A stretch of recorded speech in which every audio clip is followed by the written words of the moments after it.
Meaning of imbecility.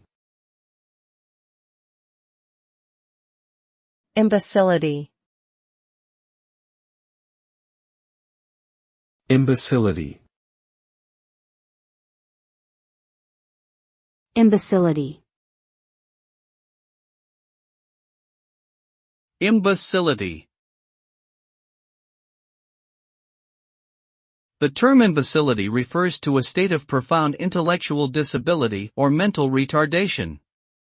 It is typically characterized by significantly below-average cognitive functioning, developmental delays, and deficits in adaptive behavior.